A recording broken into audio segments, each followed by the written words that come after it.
The Arctic Promise was a rust-streaked cathedral of solitude, 1,000 feet of steel and silence, adrift on a sea the color of lead. I'd taken the job for the kind of money that makes you ignore the fine print, the kind that pays off a grinding debt with 6 months of your life. My interview had been a phone call from a stifling hotel room in Halifax.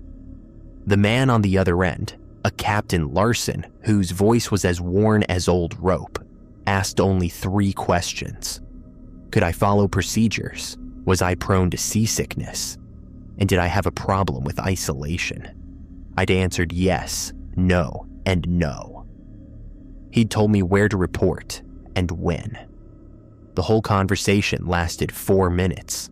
A launch named the Sea Sprite took me out to the ship, which was anchored in a deep water bay to save on dock fees.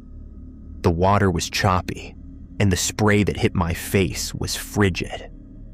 The Arctic Promise loomed larger with every yard we closed, its hull a vertical landscape of decay and endurance.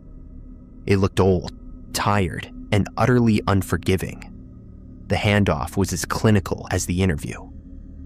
The launch coxswain, a man in a greasy orange slicker who hadn't spoken a word to me, simply nudged the launch against the towering steel wall, where a rope ladder, frayed and dark with water, hung down. A metal crate containing my sealed personal effects was winched up first. Then it was my turn. The climb was 23 feet. I counted each rung, my knuckles white, the cold Atlantic air biting through my jacket. At the top, a man with a face like a closed fist waited. He was in his 50s, with a shaved head and eyes that didn't seem to see me, but rather cataloged my potential for error. "Michaels?" he grunted. I nodded, hauling myself over the railing and onto the deck. My boots hit the steel with a solid, final thud. "I am Chief Officer Andres. Your things will be in your cabin. The captain wants to see you. Follow me." He didn't wait for a reply, turning on his heel and moving into the ship's interior. The corridor was a narrow throat of pale green paint and scuffed linoleum. The air smelled of diesel, old coffee, and something else. A faint, metallic tang I couldn't place, like ozone and wet rust. Andres moved with brisk, economical grace that spoke of years navigating these tight spaces. He led me up 3 flights of stairs, I counted them, 36 steps in total, and to a door marked Captain. Captain Larson was not what I had pictured. He was a small, neat man seated behind a metal desk, his hands resting on a thick, leather-bound logbook. His office was sparse, a bunk bolted to the wall, a single porthole showing the gray sky, and a bank of silent radio equipment. He looked up as we entered, his eyes a pale, watery blue. They held no warmth, but no hostility either. They were the eyes of a man who had long ago pared away everything unnecessary. "Michaels, sit." He gestured to the single metal chair opposite him. Andras took up a position by the door, his arms crossed. "Your contract is for 6 months. You are the 3rd cook and general utility. You will assist the cook, Petrov, in the galley. You will perform watch duties as assigned by Chief Officer Andras. You will follow the ship's routines without deviation. Is that clear?" "Yes, sir," I said. "Good." He opened a drawer and pulled out a single sheet of paper. It was not a contract. It was a list, typed in a small, dense font. "This is your primary responsibility. More important than cooking, more important than watch. You will memorize this. You will not deviate from it. Ever." He slid the paper across the desk. I picked it up. The heading read, "Standing orders for night watch, hold security, and general conduct." "Read it now," Captain Larson said. "You may ask 3 questions. Choose them wisely." I looked down at the list. The words were simple, the commands absolute. 1. The night watch is a single person. It begins at 10:12 p.m. and ends at 6:00 a.m. You will not sleep. You will not leave the bridge. 2. Every hour, on the hour, you will complete a full circuit of the main deck, checking the security of all hatches and the 5 container lashings on the port and starboard sides. The circuit must take no less than 12 minutes and no more than 15. 3. You will carry a VHF radio set to channel 6 at all times. You will not use it unless initiating a check-in. You will not respond to any voice on channel 6 that does not first give the correct code. The code changes daily. Andras will provide it. 4. The forward storage locker, marked A7, is not to be opened under any circumstances. It is welded shut. If you find it unwelded, do not touch it. Report its condition silently to the chief officer at the next watch change. 5. Between the hours of 2 a.m. and 4 a.m., you will not look directly at the water. You may monitor the sea state using the radar and the forward sonar array only. 6. If you hear a single knock at the bridge door, you will ignore it. A double knock is the chief officer or the captain.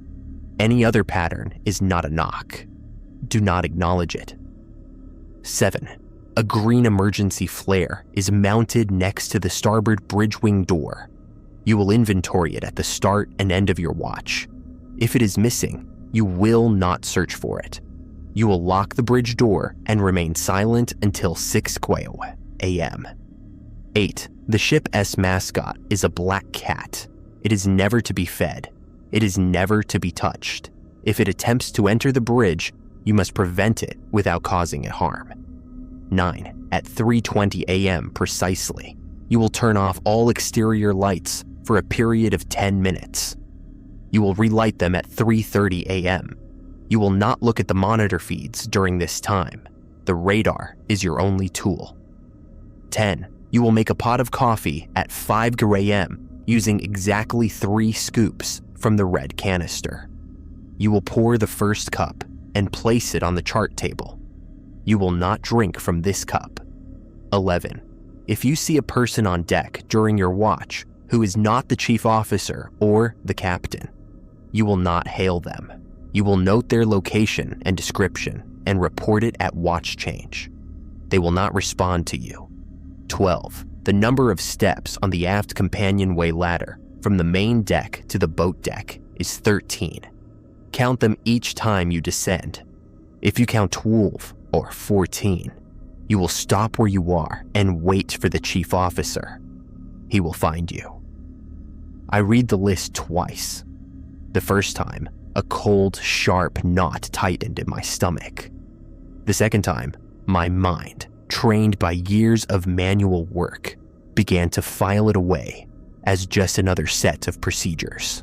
A strange, paranoid set of procedures, but procedures nonetheless. I looked up at the captain. His expression hadn't changed.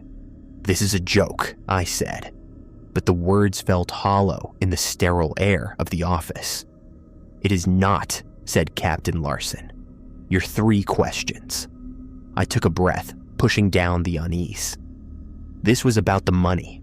It was always about the money. I looked back at the list, my eyes finding the most absurd line. "The cat," I said. "Why can I touch the cat?" "It is not a cat," the captain said. "That is your answer." "Next question." The finality in his voice closed the topic. I scanned the list again, my mind snagging on the forward locker. The locker, A7, if it is unwelded. "What happens if I report it?" "Then I will know," the captain said, "and I will deal with it. That is all you need to know." Last question. I had one left. I could have asked about the steps, or the coffee, or the thing that wasn't a cat. But a deeper, more practical instinct took over. I tapped the rule about the single knock. You say to ignore a single knock. What if it doesn't go away? For the first time, Captain Larson's eyes showed a flicker of something. It wasn't fear. It was the look of a man remembering a deep and persistent pain. Then he said quietly, "You will have a very long night." He leaned forward, his voice dropping even further. "It will mimic voices you know. It will sound like your mother. It will sound like a child crying. It will promise you anything. You must not answer. You must not open the door. The bridge door is steel. The porthole is reinforced glass. You are safe if you are inside and silent." He held my gaze for a long moment, then leaned back, the moment gone. "Those were your 3 questions. Andres will show you to your cabin. Your watch begins at 10:02 p.m. Memorize the list." Andras pushed off from the wall and opened the office door. The audience was over. I stood, folding the list carefully and tucking it into the inside pocket of my jacket. The paper felt heavy there, like a lead weight. As I followed the chief officer back into the green throat of the ship, the first rule of the Arctic Promise cemented itself in my mind. The rules were not a suggestion. They were the job. My cabin was a metal box containing a bunk, a small desk, and a locker. My sealed crate was on the floor. Andras stood in the doorway, his bulk blocking most of the light from the corridor. "The code for tonight is Dawn Patrol," he said, his voice flat. "You will radio check-in at 10 p.m., 12 a.m., 2 a.m., and 4 d.m. You will say bridge secure. I will respond acknowledged. Any other response, you end the transmission and do not radio again until the next check-in. Understood?" I nodded. "Understood." "Good. Memorize the list. Do not deviate." He looked at me for a second longer, as if judging the quality of my silence, then turned and left, pulling the door shut behind him. The metal latch clicked with a sound of absolute finality. I was alone. The only sound was the deep, resonant hum of the ship's engines and the faint, distant creak of the hull. I took the list out of my pocket, unfolded it, and laid it on the desk. I read it a 3rd time, then a 4th.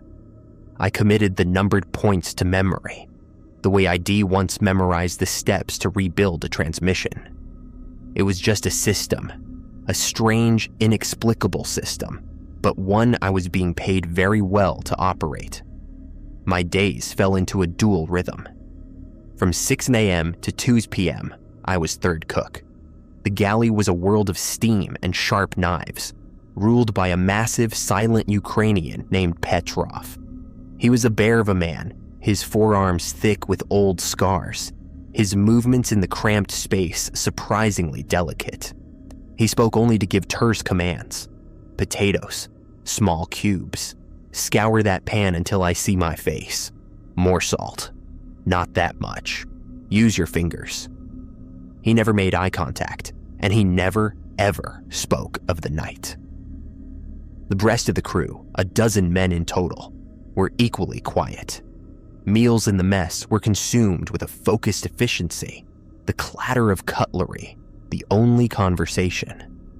I tried once to ask the man next to me, a wiry electrician with a tattoo of an anchor on his wrist, how long he'd been on board.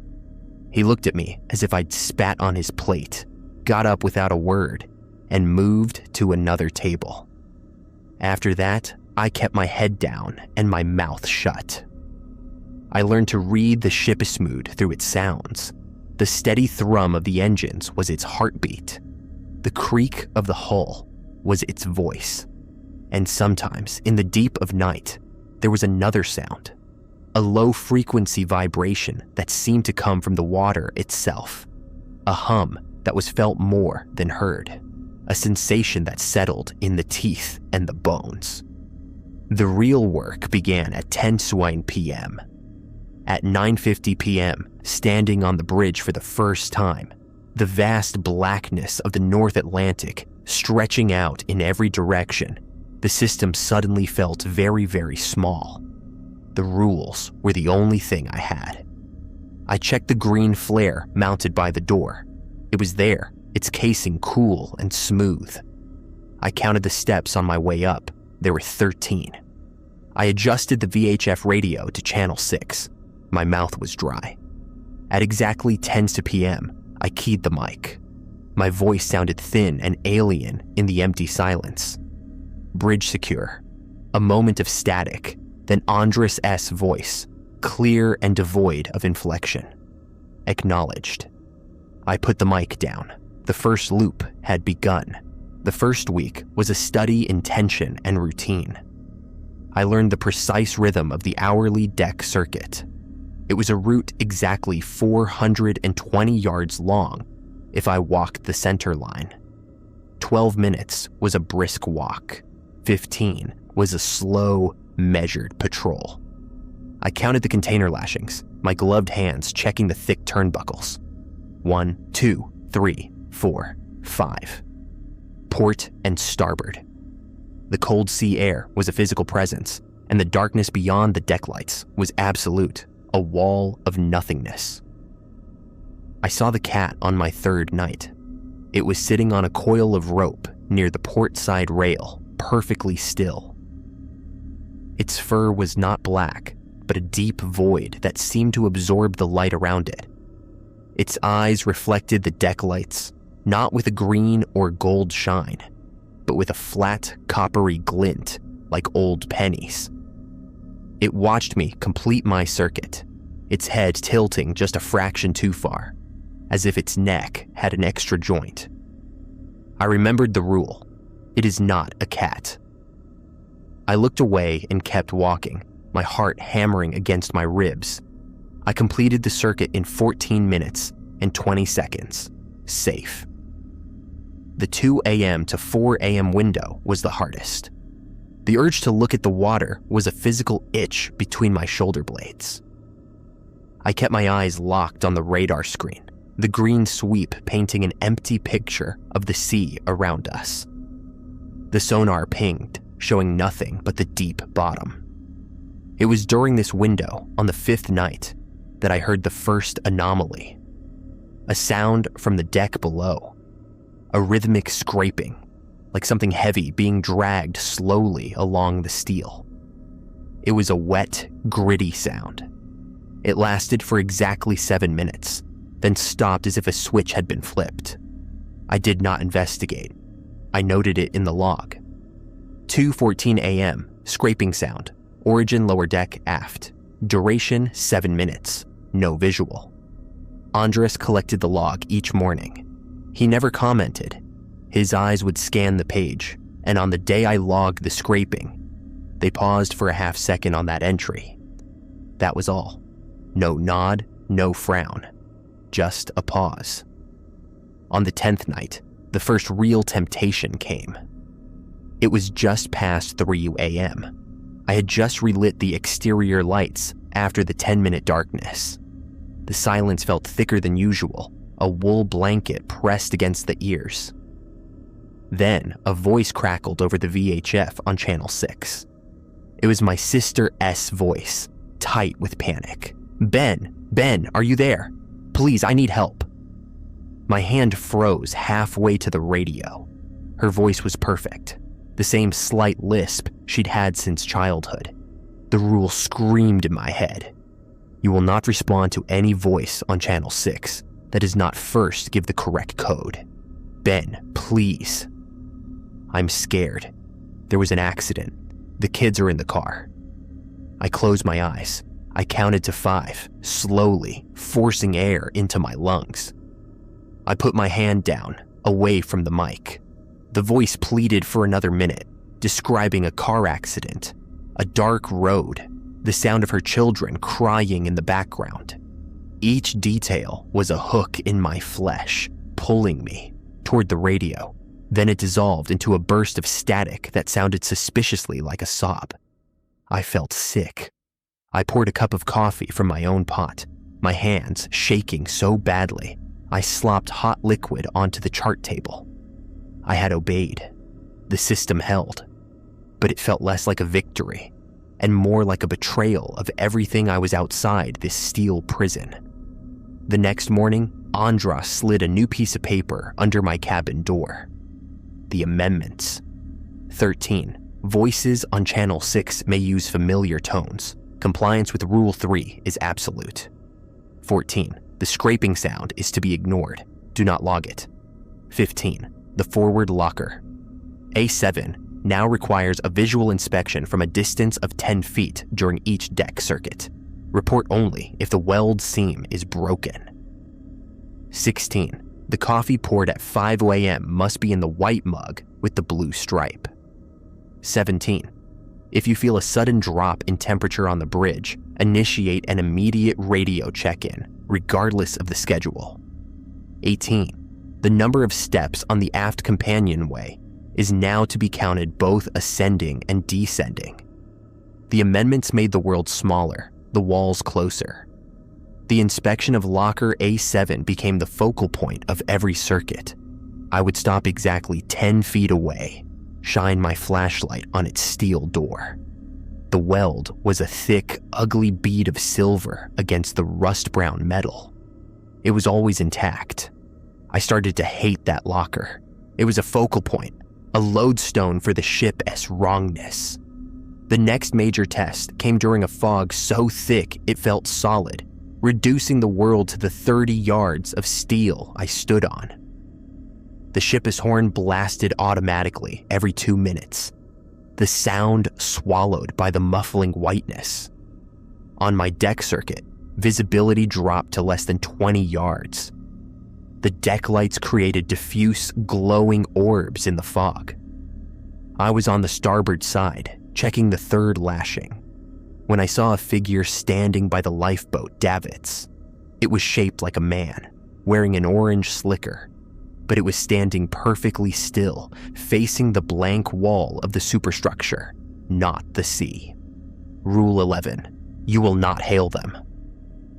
I noted its location and continued my circuit, my skin crawling. When I came around the bow, the figure was gone. But as I passed the portside lifeboat davits, I saw it again, in the same posture, facing the wall. It had moved several hundred feet in the time it took me to walk around the forward hold. It was impossible. I finished the circuit in 13 minutes. I did not look back. A new pattern emerged. During my rounds, I began to find small, anomalous objects. A single damp playing card, the 3 of diamonds placed precisely in the center of a hatch cover. A child's marble, cold to the touch, rolling in a perfect, slow circle inside a coiled hawser. I left them where they lay. I did not touch them. I did not log them. They were tests. I was learning. The weather turned in our 3rd week. The glass dropped steadily for 2 days, and then the storm hit. The sea became a churning gray beast, and the wind howled around the superstructure like a thing in pain. It was during this storm that the true siege began. It started at 1:17 a.m., a single, sharp knock on the bridge door. I froze, my pen hovering over the logbook. The rule was clear. Ignore it. I tried to focus on the radar, on the storm cells blooming on the screen like malignant flowers. Another knock, then another. It settled into a slow, relentless rhythm. Knock, knock, knock. It was not trying to get in. It was just letting me know it was there. Then the radio crackled. "Bridge, this is Andres. Come in." It was his voice, but there was no code. I said nothing. My hand was clenched on the edge of the chart table. Michael's, respond. Ivy twisted my ankle on the companionway. I need assistance. The voice was strained, perfect in its urgency. Knock, knock, knock. The temperature on the bridge dropped suddenly, so sharply I gasped. My breath plumed in the air, and a fine layer of frost crystallized on the metal edge of the radar screen. Rule 17. I snatched the radio. "Bridge secure," I said, my voice cracking. The response was immediate, but it was not Andres. It was the voice of the old launch coxswain, the one who had never spoken. "The weld is broken. You need to see. Knock, knock, knock." Against my better judgment, my eyes flicked to the monitor feed for the main deck. The camera was shaking from the storm, but I could see a figure standing by locker A7. It was the same tall, wrong-limbed shape I'd seen in the fog. It was standing perfectly still, facing the camera, and the locker door was open a few inches, a perfect black slit. I looked away. My heart was a frantic drum against my ribs. Rule 9. I couldn't use the monitors during a blackout, and this felt like the blackest of blackouts. I locked the bridge door. The metal bolt slid home with a satisfying clunk. I checked the flare. It was there. I started the coffee early, my movements robotic, a ritual to ward off the chaos. 3 scoops from the red canister, the white mug with the blue stripe. The knocking changed. It became a frantic, pounding rhythm, a fist hammering against the steel with a force that shouldn't be possible. The metal door vibrated with the impact. Then as suddenly as it started, it stopped. The silence was somehow worse. A new sound started. A child, sobbing. "Hello? Please let me in. It's so dark out here. I'm lost." It was a little girl's voice. It sounded exactly like my niece, down to the way she pronounced her RRS as WS. "Uncle Ben? Please?" I sat in the Captain S chair, my hands over my ears, but the sound wasn't coming from the door. It was in my head, a psychic intrusion that bypassed the ears entirely. I started reciting the rules out loud, my voice a desperate chant against the rising tide of fear. 1. The night watch is a single person. 2. Every hour, a full circuit. 3. Channel 6. 4. Locker A7 is welded shut. 5. Do not look at the water. I recited them all, twice, focusing on the numbers, the sequences, the unyielding logic. The crying faded to a whimper, then to nothing. At 3:20 a.m., with the storm raging and the thing still on deck, I had to turn off the exterior lights. My hand trembled as I threw the switches. The bridge was plunged into darkness, lit only by the sickly green and orange glow of the instruments. The radar screen showed a clear sea, a lie I clung to. For 10 minutes, there was only the sound of the wind screaming and the sea crashing against the hull. I did not look at the monitors. I counted the seconds, each one an eternity. At 3:30 a.m., on the dot, I relit the lights. My eyes went immediately to the monitor. The figure by the locker was gone. The locker door was closed. The weld seam was intact. The rest of the watch passed in a haze of exhausted terror. At 5 a.m., I poured the coffee into the designated mug. I placed it on the chart table.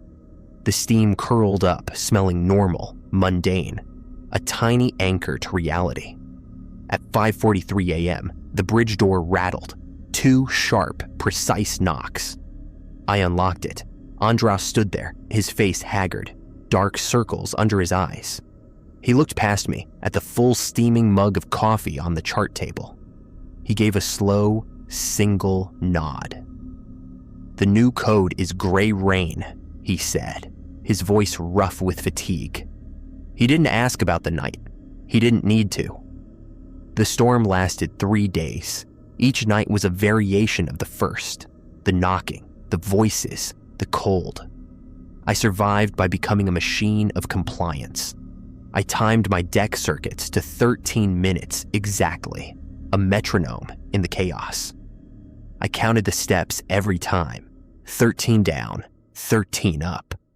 I never looked at the water. The coffee was always made, the first cup always poured and left untouched. The system was my armor, and I wore it without a single crack. On the fourth night, the storm broke. The sea was still heavy, a rolling sullen plain of gray, but the wind had died to a mournful sigh. My watch was quiet, too quiet. The normal sounds of the ship seemed amplified, each creak a shout in the stillness. At 4:15 a.m., my nerves stretched to their limit. I decided to do an unscheduled radio check-in.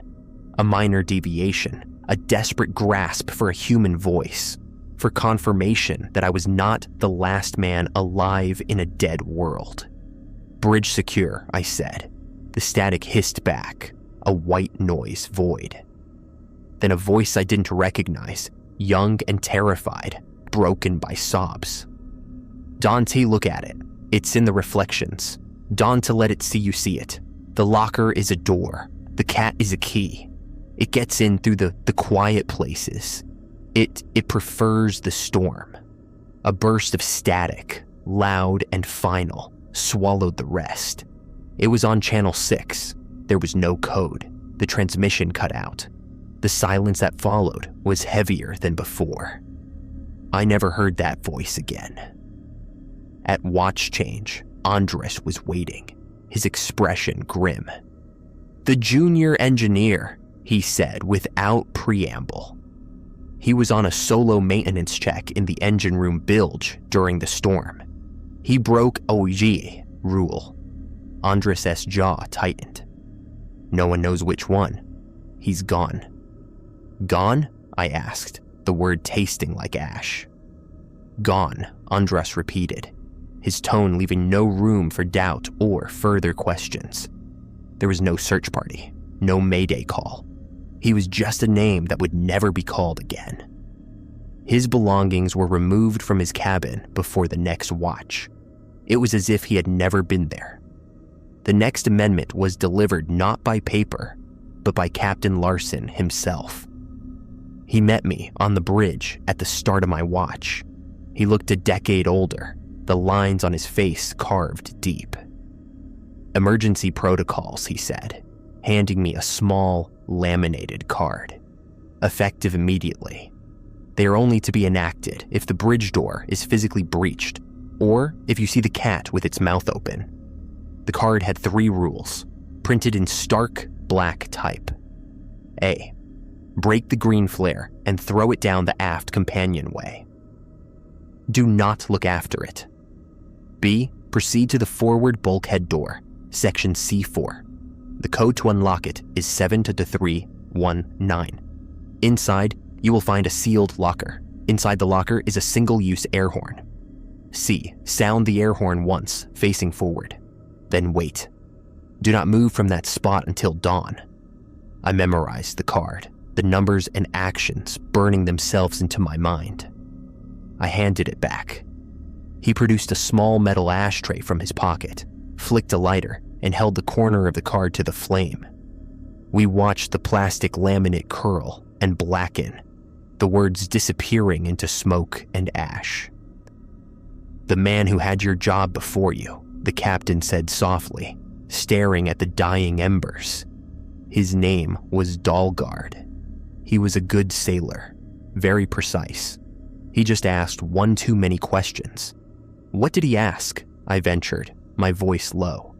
"He asked what we were carrying." Larson looked at me, and in his watery eyes, I saw a depth of exhaustion that went beyond the physical.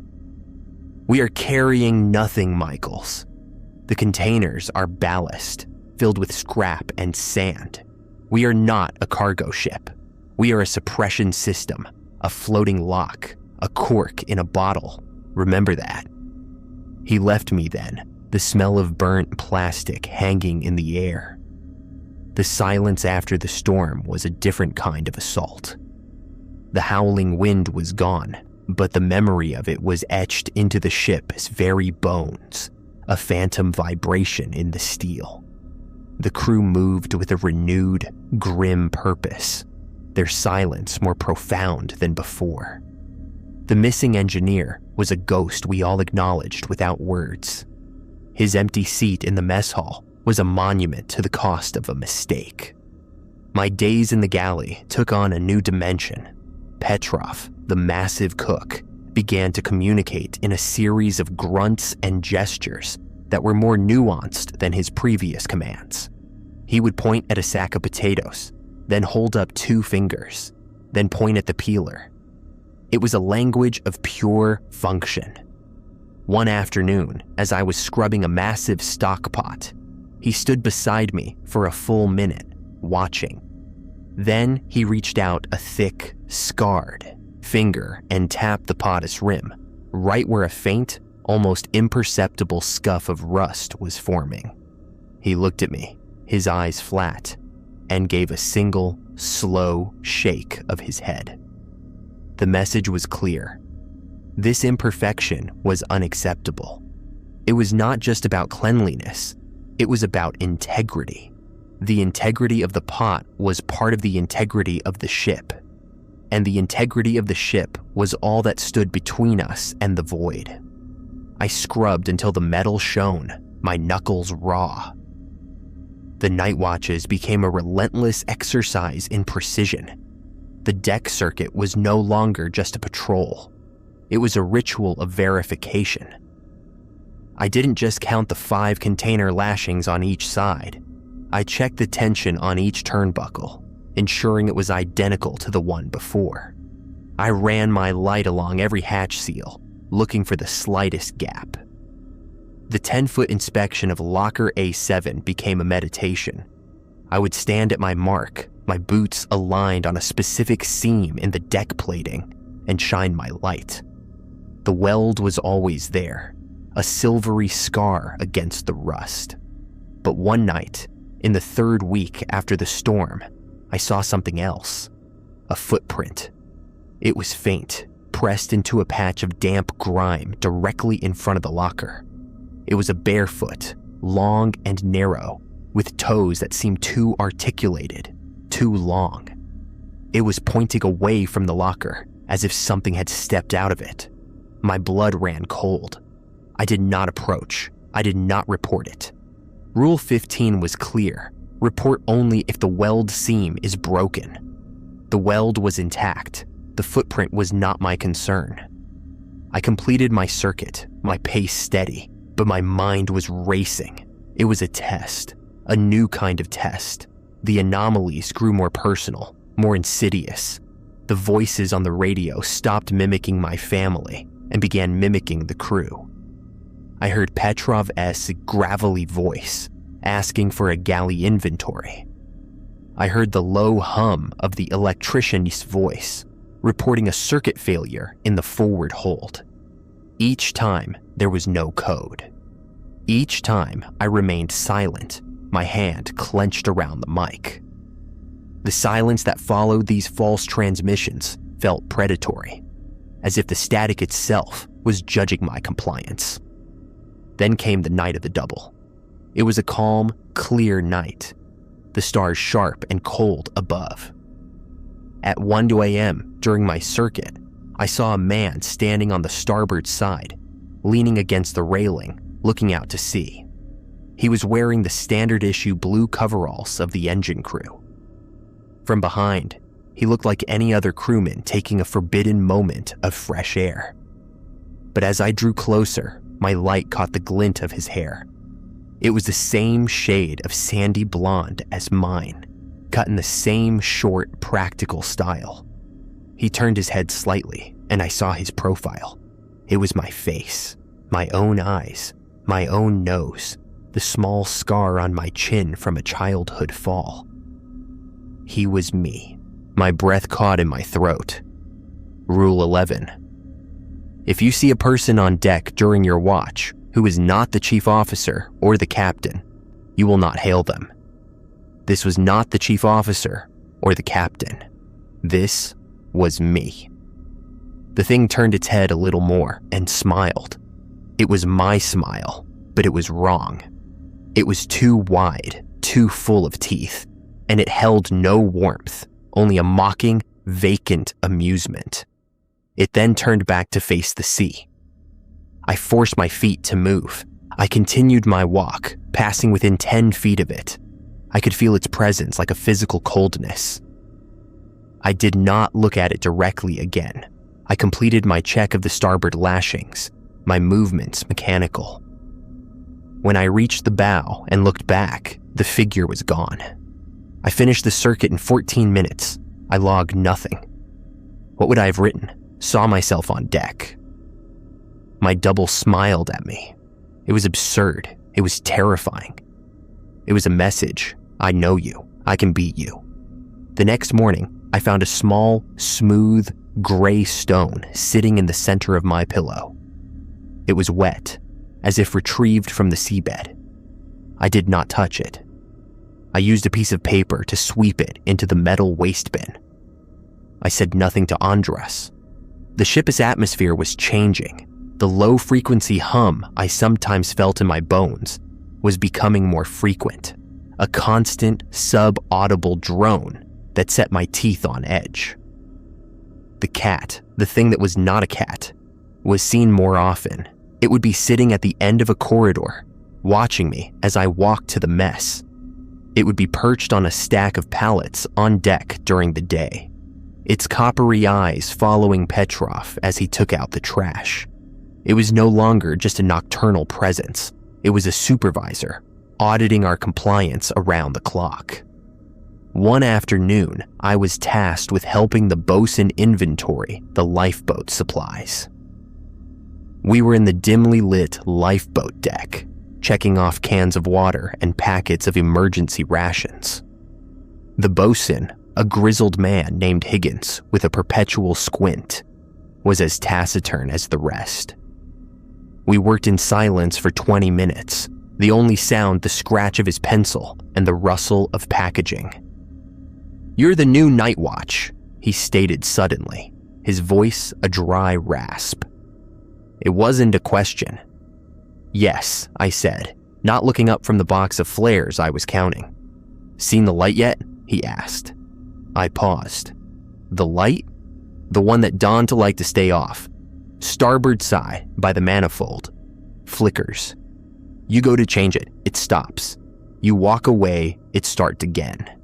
He didn't look at me, his focus on a water can's expiration date. "Just leave it be."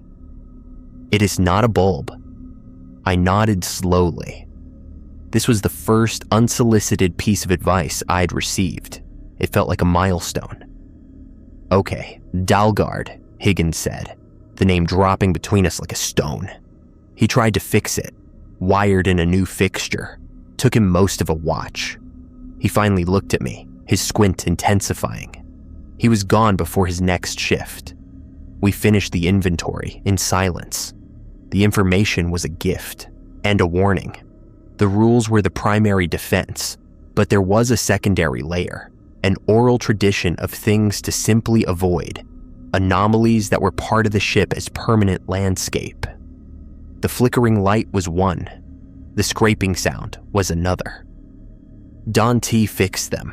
Dante acknowledged them. Just let them be. That night, during the 2 a.m. to 4 a.m. window, the radar malfunctioned. The green sweep froze, painting a single solid line across the screen. My stomach tightened. Rule 5 demanded I use the radar and sonar only.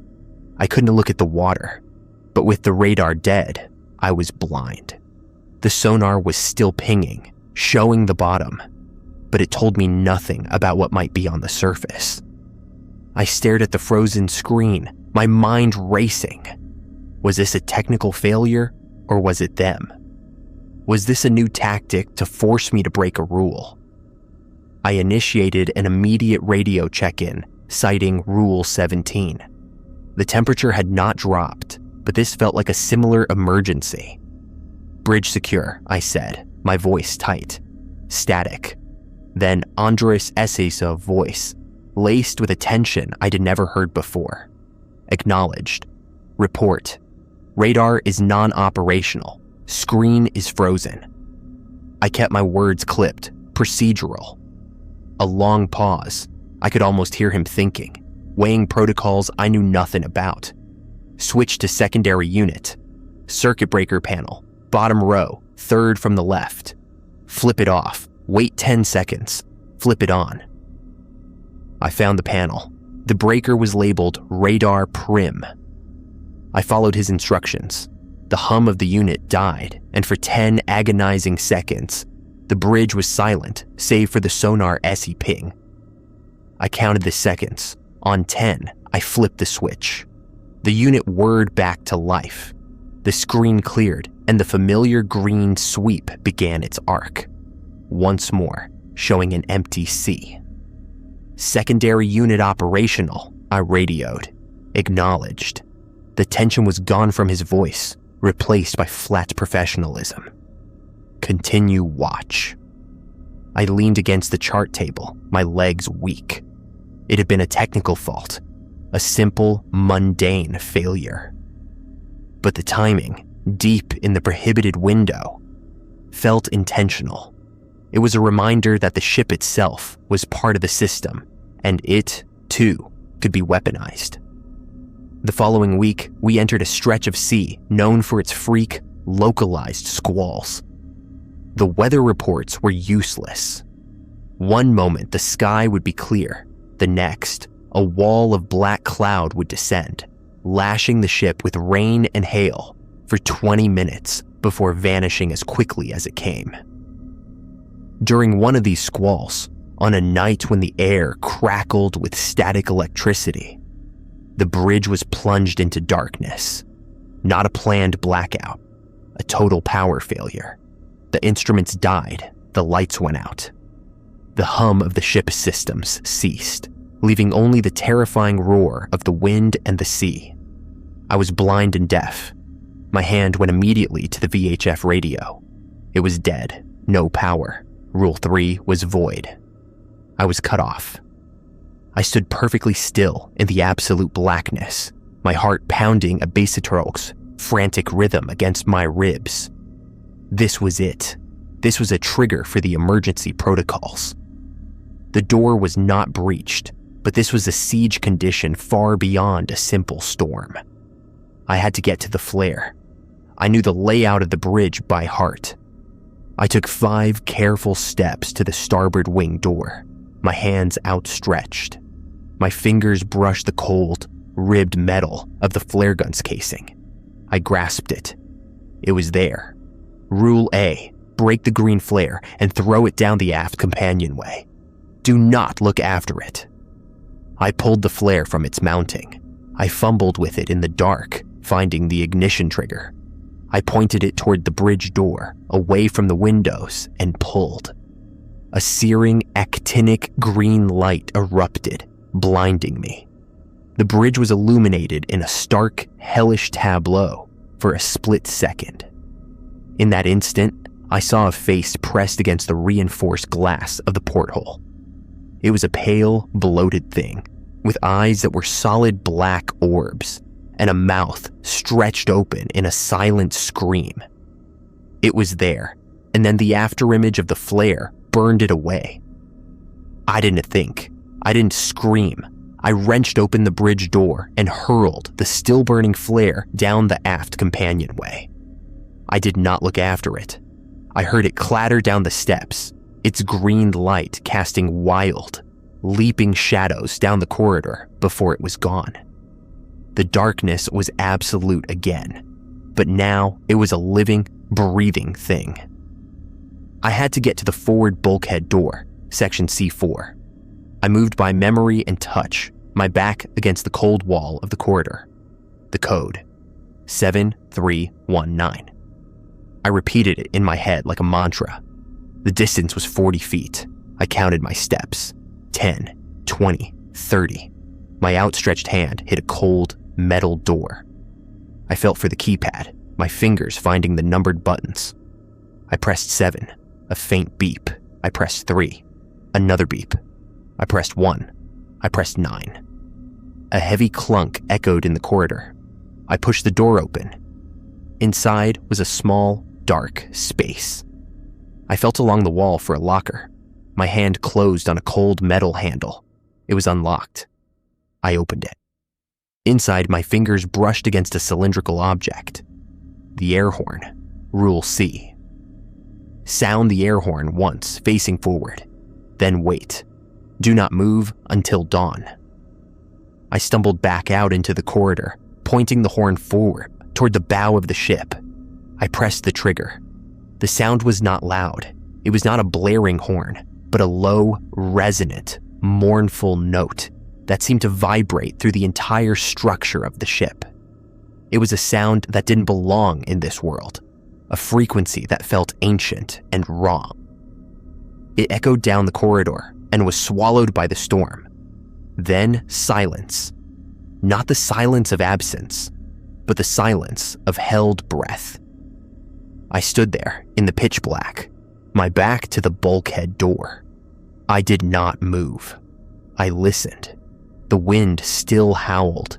The sea still crashed. But beneath it, the low-frequency hum had stopped. The feeling of being watched, of a presence pressing in, had receded.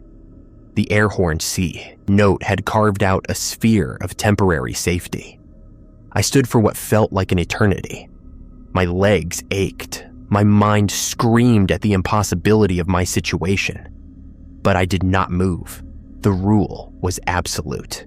Do not move until dawn. Hours later, a faint gray light began to seep through a porthole at the end of the corridor. Dawn. As the light grew, the ship's emergency lights flickered on with a low buzz. Power was restored. The systems hummed back to life. I heard the familiar ping of the sonar from the bridge. I finally allowed myself to slump against the wall, my body trembling with exhaustion and spent adrenaline. I had survived the night. I had used the emergency protocols. I had seen the cost of a breach in the frozen, screaming face at the window. The Arctic Promise was not just a ship.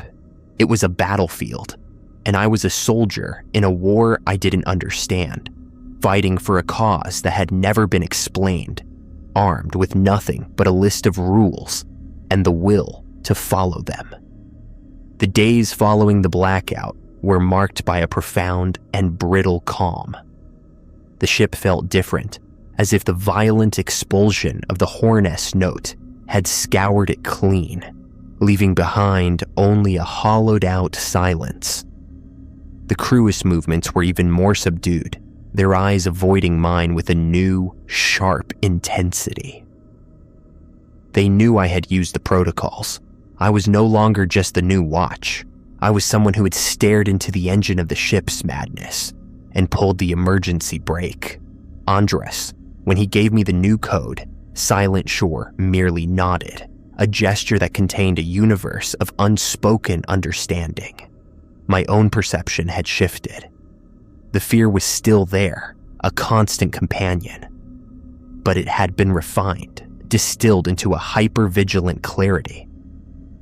I noticed details I had previously missed, the way a specific pipe in the engine room corridor always dripped at a rate of 1 drop every 11 seconds, forming a perfect, dark circle of rust on the floor. The fact that the starboard side deck lights were always exactly 2 degrees cooler to the touch than the port side ones. The ship was a machine of infinite, precise wrongness, and I was learning its schematics. The cat was seen less often, but its presence was more potent. When it did appear, it felt less like an observer and more like an auditor, finalizing a report. It would sit outside the galley door during lunch, its coppery gaze sweeping over us as we ate. I found a single, long, black hair on my pillow one afternoon, coiled into a perfect spiral. I left it there. The final month of my contract was the longest. The temptation to break, to simply scream into the radio or look over the railing during the forbidden hours, was a physical pressure building behind my eyes. The rules were my cage, but they were also my sanity. To break one was to surrender not just my safety, but my mind. I clung to them with the desperation of a drowning man. The ultimate test came on a night of unnatural stillness. The sea was a flat, black mirror, and the air was so motionless that the smoke from the ship's stack rose in a perfect vertical column into a sky devoid of stars. It was a void, a pocket of absolute nothingness in the North Atlantic. My watch began normally. The deck circuits were uneventful. The radar showed a featureless expanse. At 1 a.m., I poured myself a cup of coffee from my own pot, the bitter taste a welcome anchor. Then, at 2:10 a.m., the bridge door opened. It wasn't forced. It wasn't knocked upon. The heavy steel door simply swung inward, smooth and silent on its hinges. Standing in the doorway was my father. He looked exactly as he had the last time I'd seen him, 2 years before he died. He wore his old brown work jacket, the one with the patched elbow. His face was kind, weathered, and concerned. He smelled of sawdust and pipe tobacco. "Ben," he said, his voice a perfect replica of the memory I held so dear. "Son, you have to come with me. This place, it's not right. It is sucking the life out of you. I'm here to get you out." Every cell in my body screamed to go to him. This wasn't a voice on a radio. This was a solid, tangible apparition, appealing to the most fundamental human need, the love of a parent. The rules were silent on this. There was no rule for a physical manifestation breaching the one place that was supposed to be sacrosanct. "This isn't real," I whispered, my voice cracking. "It is me, Ben," he said, his eyes full of paternal warmth and worry. He took a step into the bridge. "Look at you. You were exhausted. You were scared. You don't have to do this anymore. The launch is waiting. We can be home by morning." He held out his hand. It was his hand, calloused and strong. I looked at the green flare. Rule A flashed in my mind. If the bridge door is breached, the door was open. He was inside. This was a breach. I should break the flare, throw it, run. But it was my father. Then I saw it. A tiny detail, so small I almost missed it. The wedding ring on his left hand. My father had lost his wedding ring in a lake when I was 12 years old. He never wore one again. This thing, this perfect copy, had gotten one detail wrong. The spell shattered. The overwhelming pull vanished, replaced by a cold, surgical fury. This was the deepest insult, the most personal violation. It had dug into my memories and constructed a puppet from the man I had loved most. "You're not him," I said, my voice now steady. The thing's face didn't change, but the warmth in its eyes died, replaced by a flat, ancient emptiness. "It is a shame, Benjamin. It would have been easier for you." It didn't move. It simply stood there, blocking the doorway. I did not enact the emergency protocols. The door was breached, but the thing was not attacking. It was waiting. It was testing my resolve to the absolute limit. Could I stay in here with it for the rest of the watch? I turned my back on it. I walked to the chart table and sat down. I picked up my logbook and my pen. My hand was perfectly steady. I began to write. I documented the weather, the sea state, the time. I did not write about the thing standing 6 feet behind me. I could feel its presence, a cold spot in the room, but I refused to acknowledge it. For 3 hours and 50 minutes, I sat at that table. I did my radio check-ins, my voice level. Bridge secure. Andras S. acknowledged was the only sound that felt real. I did not turn around. I did not speak to the apparition. I performed my duties as if I were alone. I was a stone. I was a locked door. I was the rule itself. At 5 a.m., I stood up. I walked to the coffee maker, 3 scoops from the red canister. I poured the first cup into the white mug with the blue stripe. I placed it on the chart table. The steam rose in the silent bridge. I finally turned. The doorway was empty. The thing was gone. The bridge door was closed. I had not obeyed a rule that night. I had become the rule. I had stared down the most potent lure it could conjure and had not flinched. When Andres arrived at 6 a.m., he looked at me, and for a single, unguarded moment, I saw not pity, but something akin to awe.